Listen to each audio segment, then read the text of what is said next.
সকালে সমস্ত বাসি ঘরের কাজ কমপ্লিট করার পর এই যে দেখো স্নান টান করে এখন এসছি রান্নাঘরে। মশলা মুড়ি বানিয়ে নিয়ে বর গেছে হচ্ছে তোমার বাইরে ছাদে খাচ্ছে, আমারটা এখানে রেখে দিয়ে গেছে। বললাম যে দাঁড়াও এগুলো সব কিছু গুছিয়ে রাখি, তারপর বাইরে হচ্ছে তোমার ছাদে গিয়ে মুড়ি খাবো। তো এদিকে দেখো মটরশুঁটিগুলো ভালো করে একটুখানি ধুয়ে নিচ্ছিলাম, আর আমি কিছু মটরশুঁটি ওকে দিয়েও ছিলাম মানে মুড়ির সঙ্গে মাখানোর জন্য আর কি। মটরশুঁটি, তারপরে শসা, পেঁয়াজ আর কাঁচা লঙ্কা, সর্ষের তেল, চানাচুর এগুলো দিয়ে না খেতে দারুণ লাগে। টমেটো তো দিয়েছি অবশ্যই। তো যাই হোক, এদিকে দেখো পনির নিয়ে এসছে। আজকে যেহেতু বৃহস্পতিবার তাই ভাবলাম যে মটর পনির রান্না করব।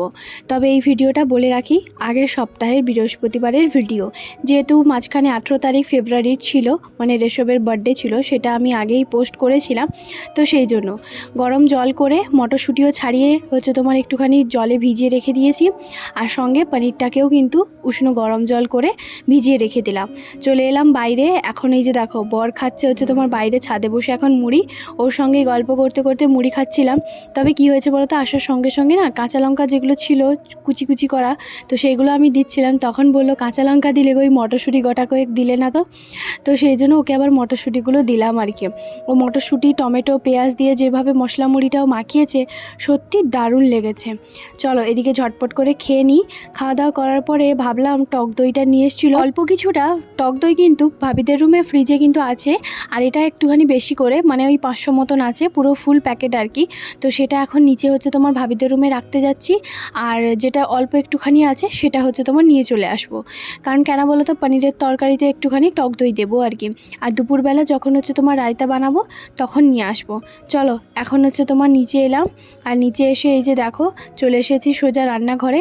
আর রান্নাঘরে এক এক করে সমস্ত কিছু কেটে নেব। কড়াইয়ের মধ্যে তেল এখনও পর্যন্ত দেইনি, কড়াইটাকে একটুখানি গরম করতে বসিয়ে দিয়েছি। পেঁয়াজগুলোকে আমি না বটিতে ভালো করে কুচিয়ে নিয়েছিলাম।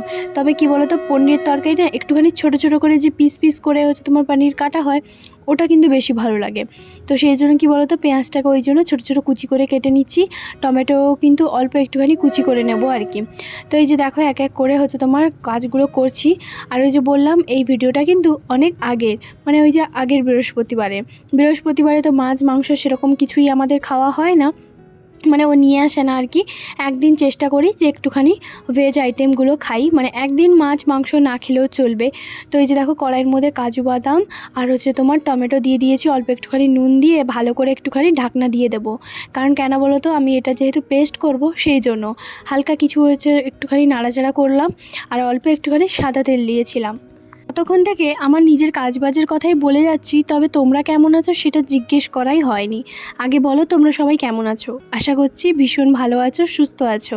আমার নতুন আরও একটা ভিডিওতে তোমাদের সকলকে জানাই স্বাগত। আজকে কয়েকটা দিন মানে 3 দিন ধরে বলতে পারো ও কিন্তু যাচ্ছে রামপুরহাট খেলতে। এমনকি কালকেও হচ্ছে তোমার যাবে, কাল থেকে 3 দিন আবারও হচ্ছে তোমার রামপুরহাটে, ওখানে ওর খেলা হচ্ছে। মানে ডিউটি ওকে করতে হচ্ছে না আর কি, খেলার জন্যই হচ্ছে তোমার যেতে হচ্ছে। তো প্রতিদিন হচ্ছে তোমার ট্রেন জার্নি করছে। আর কি বলো তো, ভোর 5টা থেকে দুজনই ঘুম থেকে উঠি, আর ও সকালবেলা ওই ড্রাই ফ্রুটসগুলো খেয়ে যায়, আর ওখানে হচ্ছে তোমার কিছু ব্রেকফাস্ট করে নিল, যেমন লুচি তরকারি বা মুড়ি এগুলো খেয়ে নিল। আর তারপর দুপুর 1টার মধ্যে মানে 12:30টার দিকে ঘর চলে আসে। তো রুমে আসার পরে খাওয়া দাওয়া দুজনে একসঙ্গে করি, তারপর সারাদিন হচ্ছে তোমার বাড়িতেই থাকে। আবার তারপরের দিন হচ্ছে তোমার যায়, এটা হচ্ছে তোমার ওর ডিউটি থেকে মানে অফিস থেকেই হচ্ছে তোমার মানে খেলতে যাওয়া হয় আর কি বছরে। তো এবারে দেখছি কন্টিনিউ ওকে যেতে হচ্ছে। আগের বার যেরকম গেছিলো ওই হাওড়া, তারপরে হচ্ছে তোমার আরও 1-2বার গেছিলো হচ্ছে তোমার বর্ধমান, আর এবারটা হচ্ছে তোমার হয়েছে ওই যে রামপুরহাট। তো রামপুরহাটটা অনেকটাই কাছাকাছি। হাওড়া হলে কি হয়েছে, সেই সকালবেলা থেকে বেরোতো আর সেই 9:30টার সময় ঘর ঢুকতো, মানে রাত 9:30টার সময় কথা বলছি। আর বর্ধমান হলেও সেই বিকেল 4টা, 4:30 বা 5টা, 6টা বেজেই যেত। আর রামপুরহাট যেহেতু এখানেই আমাদের রুম থেকে প্রায় 1-1.5 ঘন্টা মতন সময় লাগে, 1.5 ঘন্টা না 1 ঘন্টা মতন প্রায় সময় লাগে আর কি। তো সেই জন্য কি বলো তো, 7টার সময় ট্রেন ধরে, আর 8টার দিকে পৌঁছে যায়, 8টা-9টার দিকে পৌঁছে যায়। আর তারপরে ওখানে খেলাধুলা করলো, আর খেলাধুলা করার পর 12:30টার দিকে আবার রুমে চলে আসে। 12:30 1টা মানে বেজে যায়, যেমন একটু একটু যেমন ট্রেন লেট যেরকমটায় হয় আর কি। তো ঠিক টাইমে পৌঁছে যায় আর কি। তো এই জন্য রামপুরহাটে যেহেতু দিয়েছে এখন কিন্তু বেশ সুবিধে। নাহলে কি বলো তো, দূরে কোথাও হচ্ছে খেলতে গেলে না খাওয়া দাওয়ার অসুবিধে হতো। আর ও খুব একটা বাইরের খাবার দাবার একদম পছন্দও করে না। আর বাইরের খাবার দাবার মানে রোজ রোজ খাওয়া সেটাও তো শরীরের পক্ষে ভালো না, তাই না? এখন যা সব রোগ ব্যাধি শুরু হয়েছে ওই সব বাইরের খাওয়া দাওয়া হিজিবিজি এটা সেটা তেল মশলা এইসব জাতীয় খাবার দাবার থেকেই না শরীর ভীষণ খারাপ টারাপ করে। তো যাই হোক, সেই জন্য আমি সবসময়ের জন্য চেষ্টা করি ঘরে নতুনত ভালো মন্দ খাও, তবুও কিন্তু বলবো ঘরের বানানো খাবার দাবারই সবচেয়ে ভালো। মাঝে মধ্যে সেটা আলাদা, কিন্তু তবুও বলবো ঘরের খাবার দাবারের মতন আলাদাই একটা টেস্ট। হ্যাঁ, যদি বলো যে স্ট্রিট ফুডগুলোতে ওইগুলোতে টেস্ট অবশ্যই ভালো, তো বাইরের খাবার দাবার হবে, কিন্তু দেখবে হাইজিন এটা সেটা অনেক ধরনের আছে। তো সেটা আর নাই বা বললাম। তো আমি না বিশেষ করে বেশি পছন্দ করি বাড়িতে বানানো হচ্ছে তোমার খাবার দাবার আর কি। আর আমাদের এখানে আশেপাশে যে রেস্টুরেন্টগুলো আছে দু একটা যেগুলো আছে, সত্যি কথা বলতে আমি এখানে যখন প্রথম এসেছিলাম এখানে অনেক রেস্টুরেন্টে আমি কিন্তু গেছিলাম আর কি। তবে সেই রেস্টুরেন্টগুলোকে কী বলো তো, সত্যি বলতে যে চাউমিনটা বানিয়ে দিয়েছিল তার চেয়ে আমি বাড়িতে অনেক সুন্দর বানাই, মানে অনেক সুন্দরভাবেও হয় আর কি ওরকমটাই। কারণ এখানকার মানে কোনো জিনিস তোমরা দেখেছো নিশ্চয়ই যে এখানে কোনো মেলা পর্ব সেরকম কোনো কিছুই নেই, মানে একটা খাবারের দোকান সেরকম কিছুই থাকে না। আমি অনেক ভিডিওতে কিন্তু তোমাদের সঙ্গে শেয়ার করেছিলাম। আর কি, আর এখানে একটা সময় মেলা বসে, সেটা হচ্ছে রথের সময় 1 মাস ধরে যে মেলাটা বসে, সেই মেলাটাতে মানে সব কিছু ধরনের জিনিসপত্র আছে আর কি, মানে খাওয়ার দাওয়ার বা একটু মোটামুটি থাকে। তো মানে ওখানকার বাড়ির ওখানকার মতন অত ভালো নয়, কিন্তু হ্যাঁ তবু মোটামুটি থাকে। তো যাই হোক, সেই মেলাটা ছাড়া আমার এখানে কোনো মেলা, শুধু আমি নয়, আমার মানে যারা আমার মতন এখানে রেলওয়ে যত স্টাফের আছে সবাই হচ্ছে তোমার তাদের ওয়াইফে সবাই হচ্ছে তোমার বলে আর কি। তো যাই হোক, ওই জন্য কী বলো তো, প্রত্যেকে আমরা ওই বাড়ির রান্নাবান্নাই বেশি পছন্দ করি আমি যেখানে থাকি। আর আমরা যখন দিল্লিতে থাকতাম তখন তো মাঝে মধ্যে মানে সপ্তাহে 15 দিনে মাসে ওখানে হচ্ছে তোমার বাইরে ডিনারে যেতাম, কারণ জানোই তো দিল্লির মতন জায়গায়। তো যাই হোক, তোমাদের সঙ্গে একটা কথা হচ্ছে তোমার বলি, ওইদিকে দেখতেই পেলে বাঁধাকপিটাও কিন্তু সেদ্ধ করতে বসিয়ে দিয়েছি। বাঁধাকপির শাকের তরকারি হবে, মানে বাঁধাকপির শাকের তো ভেবেছিলাম তরকারি বানাবো, তারপরে বললাম যে না ভাজাই বানাই আর কি। বাঁধাকপির শাকে না ভাজাটা ভীষণ ভালো লাগে। তো সেদ্ধ একটু হালকা করে নিয়েছি, আর তারপরে ওই 5 ফোড়ন একটু রসুন থেতো করে দিয়েছি, আর পেঁয়াজ আর কাঁচা লঙ্কা দিয়ে এখন বাঁধাকপিটাকে ভালো করে দিয়ে দেবো। আর এরপর হচ্ছে তোমার সকালবেলা না 1 কেজি মতন চিনি নিয়ে এসেছিলো, চিনিটা প্রায় শেষের মাথায় ছিল আর কি, মানে পুরো ডাব্বা খালি, দেখতেই পাচ্ছ। চাটা আজকে কাল পরশুতে মানে 2 দিন বলতে পারো খাইনি। তো সেই জন্য হচ্ছে তোমার কী বলো তো, চিনিটা হচ্ছে তোমার ঢেলে নিলাম, আর এরপর দুধটাও ওই সাইডে গরম করতে বসিয়ে দিয়েছি। চলো এদিকে তোমাদের দাদাভাই কী করছে একটুখানি দেখি। আর এই যে দেখো বসে বসে হচ্ছে তোমার দিলীপ ভাইয়ার সঙ্গে কথা বলছে, কারণ দিলীপ ভাইয়া তো এখান থেকে ট্রান্সফার হয়ে গেছে অনেক দিন আগেই, তোমরা তো জানো। তো মাঝে মধ্যে কিন্তু কল করে, কথা হয়, খুবই ভালো। তো যাই হোক, এদিকে হচ্ছে তোমার চালের ডাব্বা থেকে চাল নিয়ে এদিকে চালটাও ধুতে চলে এসেছি, আর ওইদিকে বাঁধাকপি শাকটা ভালো করে ভাজতে দিয়েছি। জানো তো, একজন দুজনের সঙ্গে আমার যখন কথা হয় তখন আমাকে মাঝে মধ্যে হচ্ছে তোমার বলে জিজ্ঞেস করেছিল, আচ্ছা তোমার ভিডিওতে তো সেরকম ভিউজ হয় না, ওই 100 200 হাইয়েস্টলি 500 700 600 এরকম হয়, তারপর সেটা মাঝে মধ্যে, তাহলে তুমি রোজ রোজ কী করে ভিডিও ছাড়ো বা বানাও, এত কষ্ট করো? সত্যি কথা বলতে কি জানো তো, ভিডিওটা যদি তুমি ভালোবেসে মন থেকে করো না, কত ভিউজ হচ্ছে না হচ্ছে সেটা দেখার দরকার নেই। আমি সত্যি কথা বলতে আমি মন থেকে ভালোবেসে বানাই, আমার ভীষণ ভালো লাগে। একে তো হচ্ছে আমার টাইম পাস হয়, দুয়ে হচ্ছে তোমার আমাকে যারা চেনে না জানে না তারা ভিডিওর জন্য অপেক্ষাও করে। হ্যাঁ, হয়তো খুব একজন কমেন্ট করে না, কিন্তু তবুও আমার হাতে গোনা কয়েকটা মানুষ, যেমন ধরো 3 ধরনের মানুষ কিন্তু আমার ভিডিওতে নয় প্রত্যেকের ভিডিও দেখে। প্রথম মানুষ যারা হচ্ছে তোমাকে ভীষণ ভালোবাসে, যেমন আমার কথা বলি, আমার মা বাবা দিদি, এই 3টে মানুষ আমার ভিডিওর জন্য অপেক্ষা করে যে আমি কখন কিভাবে ভিডিও বানাচ্ছি বা কি করছি না করছি সারাদিন, তো তারা অপেক্ষা করে। আর 2 নম্বর হচ্ছে এটাই, তোমরা যারা কয়েকজন আমার ভিডিও দেখো, যারা আমাকে হয়তো চেনো না জানো না, ওই মাত্র 10 মিনিট 20 মিনিট 25 মিনিটের ভিডিও দেখো, তো তারা আর কি। আর 3 নম্বর মানুষ হচ্ছে আমি কি করছি না করছি মানে জাসুসি করার জন্য, সারাদিন কি করি না করি, কি খাচ্ছি না খাচ্ছি, কোথায় যাচ্ছি, কেমন কি কাটছে দিনকাল, মানে কিছু নেগেটিভ পার্সন যারা আছে। তো জীবনে কিন্তু 3 ধরনের মানুষই আছে। সত্যি কথা বলতে প্রথম আর দ্বিতীয় নম্বরের জন্যই হচ্ছে আমি ভিডিও বানাই। 3 নম্বর মানুষের জন্য অবশ্যই ভিডিও বানাই, কি করি না করি ওরাও তো দেখে, অপেক্ষা করে অন্তত। তো এই হচ্ছে ব্যাপার। তো এই জন্য সত্যি কথা বলতে আমি ভিডিওতে কত ভিউজ হলো না হলো আমি কখনো দেখি না। যারা আমাকে পার্সোনালি খুব ভালোভাবে চেনে জানে, তারা খুব ভালোভাবেই জানে যে আমি ভিডিওতে এত বানানো পছন্দ করি, যে কোনো জিনিস ক্যাপচার করা বা অত টাকা পয়সা এলো না এলো, আমি সত্যি কথা বলতে ইউটিউব থেকে কোনো রকম কোনো টাকা পয়সা পেমেন্ট পাই না।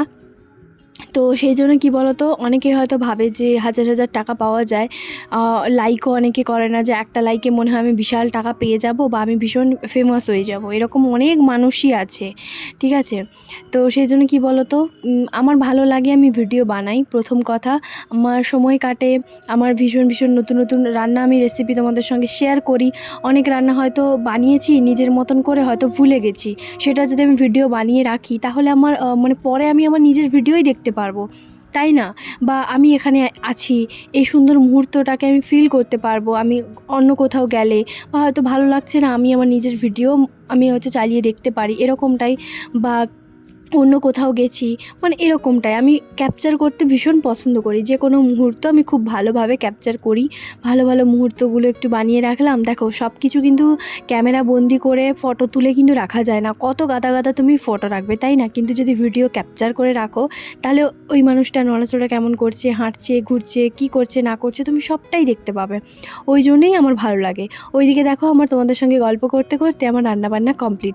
এদিকে হচ্ছে যেহেতু আজকে মটর পনির বানিয়েছিলাম, তো সকালবেলা তোমাদের দাদাভাই আর সঞ্জয় ভাইয়া হচ্ছে তোমার মার্কেটে গেছিলো, তো সেই জন্য ওকেও হচ্ছে তোমার আজকে বাঁধাকপি শাকের ভাজা আর স্যালাড আর হচ্ছে তোমার ওই যে মটর পনিরটা দিলাম।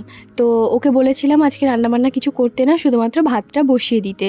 তো ভাতটা ও ঘরে গিয়ে রুমে গিয়ে বানাবে, আর আমার কিন্তু প্রায় 12:30টার মধ্যে রান্নাবান্না কমপ্লিট। তো যাই হোক, ওইদিকে ও হচ্ছে তোমার ওই কথা বলছিল সঞ্জয় ভাইয়ার সঙ্গে, কারণ বিকেলবেলা তো ডিউটি আছে। আর তোমাদের দাদাভাই এটাই বললো যে হচ্ছে তোমার আজকে কোনো কিছু রান্নাবান্না করো না, আজকে রাতের খাবারটাও হচ্ছে তোমার নিয়ে যাব। তো এই যে দেখো একটুখানি ছাদে হালকা রোদ আছে, তো সেই জন্য এই যে রায়তা আর হচ্ছে তোমার এই যে এখন বাঁধাকপি শাকের ভাজা আর সঙ্গে হচ্ছে তোমার মটর পনিরটা আছে। তো প্রথমে না রায়তা দিয়ে হচ্ছে তোমার ভাতটা খেলাম, আর রায়তা না আমার দারুণ লাগে, ব্যাপক লাগে। তোমাদের কার কার ভালো লাগে অবশ্যই জানিও। তবে তোমাদের দাদাভাই কী বলো তো, বললো যে রায়তা দিয়ে পনিরের তরকারি আমার একদম ভালো লাগছে না, আমি হচ্ছে শুধুমাত্র পনিরের তরকারি আর হচ্ছে তোমার বাঁধাকপি শাকের ভাজা খাবো, রায়তাটা আমি খাবো না। আমি পুরো ফেঁসে গেছি, এতটা রায়তা কি করে আমি খাবো। তারপরে সবার শেষে বললো ঠিক আছে তাহলে আমি খাওয়ার শেষে খাবো। তো যাই হোক, এই যে দেখো তোমাদের দাদাভাই সেদিনকে যে সিমাই বানিয়েছিলাম না, ও হচ্ছে বেশ পছন্দ করেছিল, ওর বেশ ভালো লেগেছিলো। তখন যে ভাবিদের রুমে হচ্ছে তোমার দই প্যাকেটটা রাখতে গেছিলাম, আর তারপরে যে নিচে গেছিলাম তখনই গেছিলাম দোকানে, আর দোকান থেকে দেখো আমি হচ্ছে তোমার সিমাই প্যাকেট নিয়েছিলাম 1 প্যাকেট, সেটাই হচ্ছে তোমার করে নিয়েছি। আর এরপর আটাটা কিন্তু আগেই হচ্ছে তোমার মেখে রেখেছিলাম। ওইদিকে আমাদের খাওয়া দাওয়া কমপ্লিট হয়ে যাওয়ার পর বাসনপত্র সমস্ত কিছু রান্নাঘর পরিষ্কার টরিষ্কার করে তারপরে আবার বিকেলের জন্য রান্নাবান্না করছি। আমি এমনটাই কাজ করি, একটা কাজ মানে এটা করতে করতে আবার ওইটা ফেলে রাখবো, ওরকমটা নয়। এক ধাপ হবে, একবার রান্নাঘর আমি পরিষ্কার করি, ওটা আমার বেশি ভালো লাগে। আর নোংরা রান্নাঘর দেখতে বা নোংরা জায়গায় রান্না করতে আমার কেন জানি না বিরক্ত লাগে, আমার ভালোই লাগে না, আমার কাজের আরও দেরি হয়। তো আমি ওই জন্য কী বলো তো, প্রথমে সকালবেলা মুড়ি খাওয়া হয়েছে, ওটা ভালো করে গুছিয়ে নিয়েছি। তারপরে দুপুরবেলা রান্নাবান্না করলাম, তারপরে রান্নাঘরটা পরিষ্কার করলাম, দেখতেই পাচ্ছ নিশ্চয়ই। এখন শুধুমাত্র এই যে দেখো গরম গরম ফুলকো ফুলকো রুটি করছি। আজকে অনেক দিন পর হচ্ছে তোমার বর বললো যে সিমুই খাবে আর হচ্ছে তোমার রুটি খাবে, নাহলে খুব একটা বেশি ও কিন্তু সিমুই দিয়ে বা পায়েস দিয়ে রুটি মুড়ি ওগুলো কিন্তু খেতে পারে না। আজকে কি জানি কি হলো, মন হয়তো হলো। তো যাই হোক, সেই জন্য হচ্ছে আমি সিমুইটা আগে বানিয়ে নিয়েছি, আর এখন শুধুমাত্র গরম গরম ফুলকো ফুলকো রুটিগুলো ভাজছি আর কি। ভাজার পরে তারপর রান্নাঘর আবার সব কিছু সুন্দর করে পরিষ্কার করে নেব। তো এই যে দেখো যেমন কথা তেমন কাজ শুরু করে দিয়েছি। আমার রুটি বানানো হয়ে গেছে, যেহেতু সিমুই বানাতে খুব একটা তো সময় লাগে না, কাজু দিয়ে ওই সিমুইটা বানিয়েছি আর কি। কিশমিশ দেই না, কারণ কিশমিশ দিলে না জল বেরিয়ে যায়। তো সেই জন্য কী বলো তো, আমি কখনোই পায়েস বা সুজি বলো সিমাই বলো এগুলোতে কিশমিশ দিই না, আমার পছন্দ হয় না, ভালো লাগে না। তো সেই জন্য দেখো এদিকে রুটি টুটি সমস্ত কিছু প্যাক করে নিয়েছি, আর সিমুইটা কিন্তু আমি ওই স্টিলের যে টিফিন কৌটোটা আছে সেটাতেই কিন্তু রেখে দিলাম। আর এরপর রান্নাঘরটা আবারও কিন্তু সুন্দর করে পরিষ্কার করে নিয়েছি। এখন আমার হাতে অনেকটা সময় আছে, আর ভাবলাম কি বলো তো, যেহেতু ঠান্ডা গরমটা এখন বেশ ভালোভাবেই আছে, জলটা একটুখানি উষ্ণ গরম করে দিই আর কিছুটা জল একটুখানি ঠান্ডাও দিই আর কি, মানে একদম উষ্ণ গরম জল করে দিয়েছি। না না, ও আমাকে কিন্তু এইসব কখনোই বলে না। আমি চাই কি বলো তো, অফিস যাচ্ছে খুব সুন্দরভাবে সব কিছু হাতের কাছে পরিপাটি করে সুন্দর করে গুছিয়ে রাখবো, ও যাতে দেখলে খুশি হয়ে যায় যে হ্যাঁ ওর জন্য আমি কেয়ার করি। যেমন ও আমার বিষয়ে কেয়ার করে, অনেক ছোট ছোট জিনিস অনেক কিছু আমার খেয়াল রাখে, তেমনি আমিও সবসময় চেষ্টা করি ওর এইসব কাজগুলো করে রাখি। তো যাই হোক, ও কিন্তু ভীষণ খুশি হয়, কারণ ওর না বলা কথাগুলো আমি সব কিছু করে দিই, হাতের কাছে সমস্ত কিছু আমি রেডি করে দিই। ও আমার না চাইতেও সব কিছু আমার জন্য হাতের কাছে রেডি করে দেয়। এটা হচ্ছে স্বামী স্ত্রী একে অপরের প্রতি ভালোবাসা শ্রদ্ধা আর কি। তো যাই হোক, ওই জন্য দেখো সব কিছু কিন্তু রেডি করে গুছিয়ে এবার হচ্ছে রান্নাঘরটাকে ভালো করে পরিষ্কার করে নিচ্ছি। এরপর তো আমার আর কোনো কাজ নেই, সব কিছু এক এক করে ভালো করে মুছে ধুয়ে হচ্ছে তোমার পরিষ্কার করে রাখছি। আর এরপর রুটিগুলো গরম গরম হচ্ছে তোমার টিফিন কৌটোর মধ্যে রেখে দিলাম। আর তারপর ওর ব্যাগটা হচ্ছে তোমার রেডি করে দেবো, ব্যাস তাহলেই আমার সব কিছু কমপ্লিট। আর এই যে দেখো জলের যে বোতলটা যেটা রোজকার দিন নিয়ে যায় সেটা রেখে দিলাম আর থার্মোফ্লাস্কটা ঢুকিয়ে দিলাম। এরপর জলের ডাব্বাটা খালি হয়ে গেছিলো, সেটাও কিন্তু ভালো করে হচ্ছে তোমার ভর্তি করে। এই যে দেখো এখন কটা বাজে, চলো তোমাদেরকে এখন ফোনটা দেখাই। এই যে দেখো তোমাদের দাদাভাইয়ের ফোন এটা। আর এই যে দেখো 2:37 বাজে, মানে 4টের সময় ও ডিউটি যাবে, ভাবা যায়। আমি তার আগে সমস্ত কিছু করে দিলাম। আর এই যে তারপর 2:37 বাজে, এখন একটুখানি বসলাম আর সন্ধেবেলা নিমকি আর হচ্ছে তোমার এই যে চা 1 কাপ বানিয়েছি, এখন এটাই খাবো। তো চলো বন্ধুরা, আজকের ব্লগটা তোমাদের সবার কেমন লাগলো প্লিজ একটা কমেন্ট করে জানাতে একদম ভুলবে না। যদি আজকের ভিডিওটা তোমাদের ভালো লেগে থাকে তাহলে লাইক কমেন্ট শেয়ার সাবস্ক্রাইব করতেও একদম ভুলবে না। আর এই যে দেখো সকালবেলা আমি যে পনিরের তরকারিটা বানিয়েছিলাম দুপুরে, সেটা আমি অল্প একটুখানি রেখে দিয়েছিলাম, কারণ আমি জানি বর তো খাবে না আর ও তো নিয়েও যাবে না। তো সেই জন্য রুটি আর হচ্ছে তোমার ভাবি ওরা হচ্ছে তোমার পিঠে দিয়ে গেছে, 4টে মতন পিঠে। এটা তো তোমাদের দাদাভাই খাবে না, আর আমি হচ্ছে তোমার 4টে পিঠে আর একটা রুটি আর এই যে পনিরের তরকারিটা। তবে পনিরের তরকারিটা যেহেতু অনেকটা বেশি আছে, ভাবলাম কি বলো তো, কিছুটা হচ্ছে তোমার খাবো আর কিছুটা রেখে দেবো আর একটু গরম করে নেব। আর সত্যি বলতে না, আমার না পিঠে খেতে ভীষণ ভালো লাগে, আর পিঠের জন্য না একটু মন চাইছিল, তবে ওদের ঘরেও দিয়ে গেছে। তো আমার তো ভীষণ ভালো লাগে পিঠে পুলি এগুলো পায়েস। তোমাদের কার কেমন লাগে অবশ্যই কিন্তু কমেন্ট করে জানাতে একদম ভুলবে না।